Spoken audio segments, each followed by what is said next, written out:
Students, I am going to teach you third chapter of your supplementary reader An Alien Hand. The name of the lesson is The Desert. A desert is generally without water and vegetation.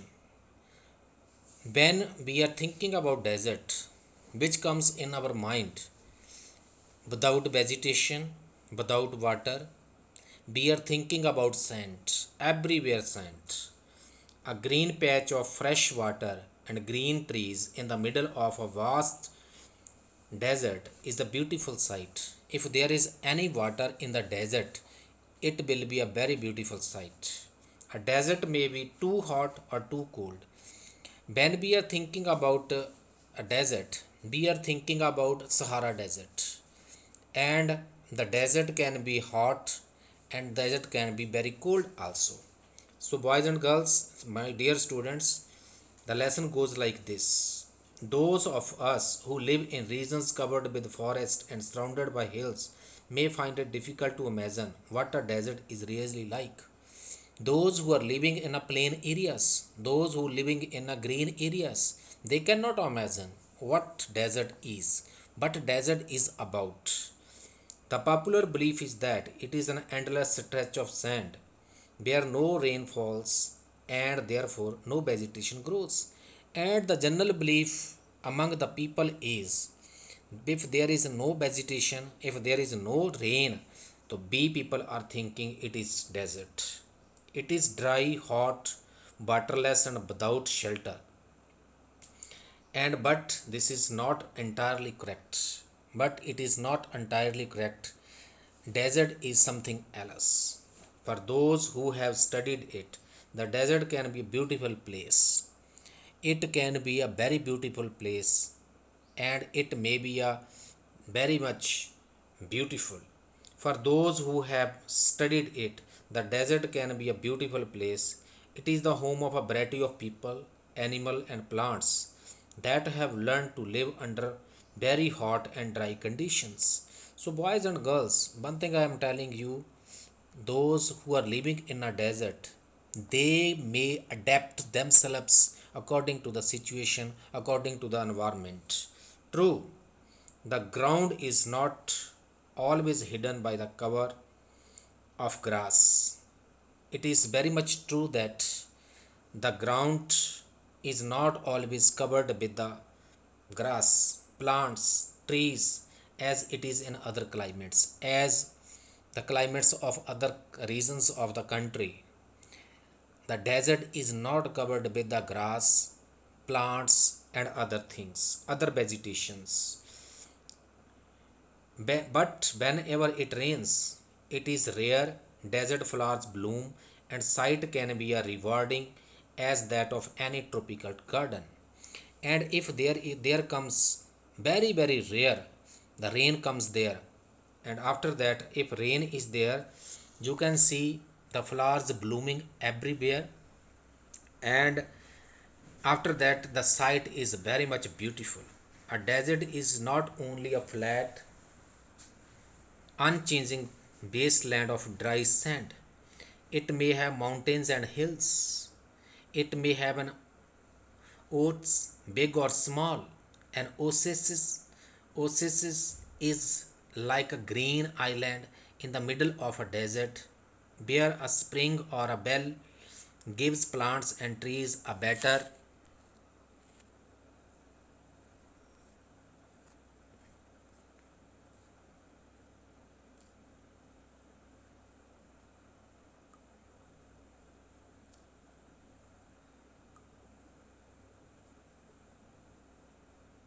and better chance to grow. A desert may be hot like the Thar or cold like Ladakh. It may be cold like Ladakh, which is in Jammu and Kashmir region, and it may be a very hot just like Thar desert.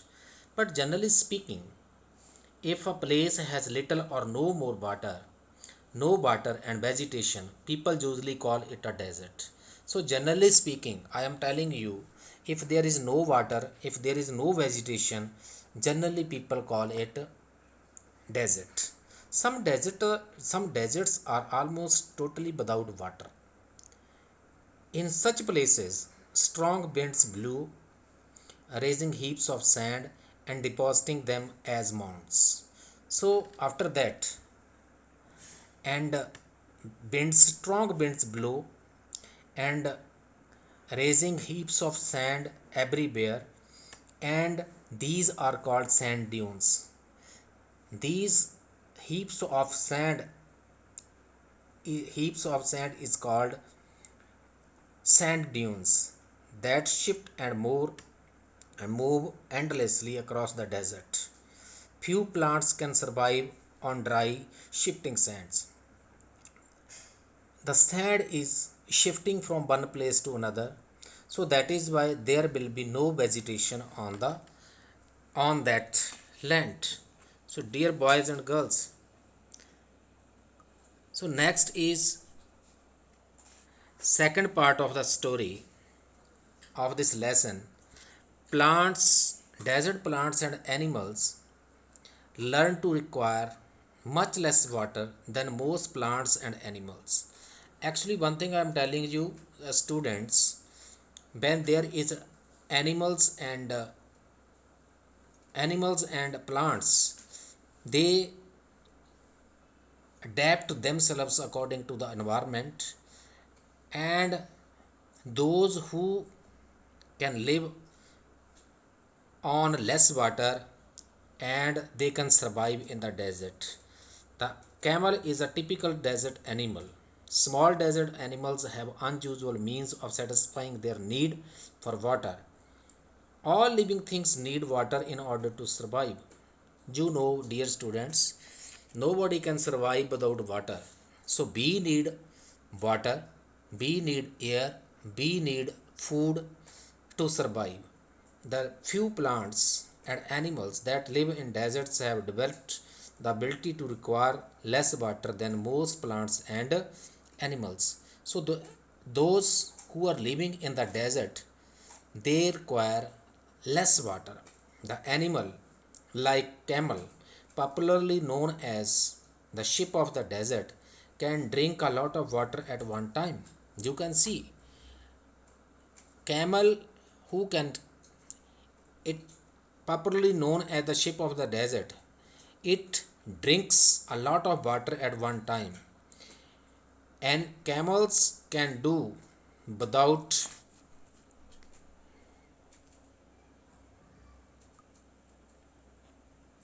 water for days together. Camel can live without water for many days. The reason is they sweat very little. It is not perspiring. It is not they, and he was not sweating. The reason is they sweat very little. We sweat because we must keep our body temperature constant. So one thing I am telling you, dear students, we sweat because we want to keep the body temperature constant. We sweat when it gets hot, and we sweat at that time when we gets hot, and this cools the body. By sweating, our body gets cool. Camel can stand high body temperature. The camel has body temperature very high. They don't need to sweat and can therefore retain the water they drink for long periods of time. So that is why camel can retain the water in his body for a long time, because he was not sweating.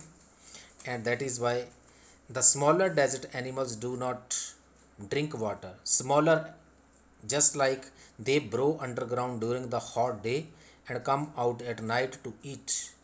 There are so many creatures living in the deserts also. They spend their time during the day in the burrow underground in the ground, and some of them eat other animals and get the water they need from the moisture in the meat. And most of them they prey on other animals, and and they eat other animals meat, so they get require water from their meat. Other eat plants and seeds and get the water they need from plant juices. And others they are getting the water from the plant juice. Desert animals also adapt themselves to the life they lead. So they are adapting themselves according to the situation. And cactus plant store water in their thick stems.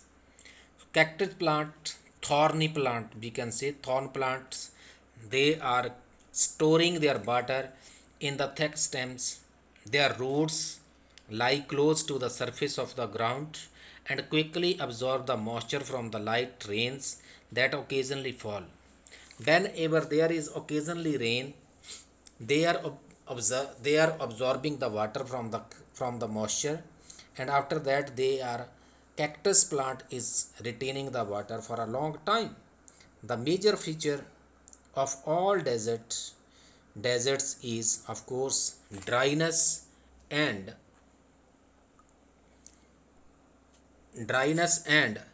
vegetation of temperature variation of temperature. In humid climates the moisture in the air acts like a blanket and protect the earth's surface from the hot rays of the sun.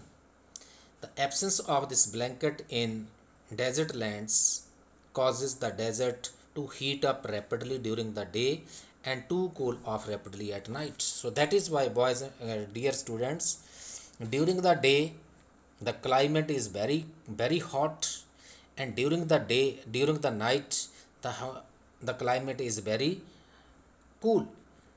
Deserts are an important part of our nature's great plan. They are there like the dense forest and the deep oceans. So they are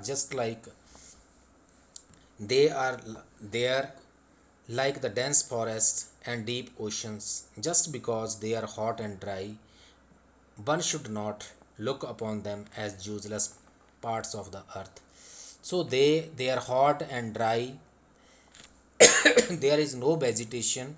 So boys and girls, so one should not look upon them as useless things. So that is, they are part and parcel of our life. Without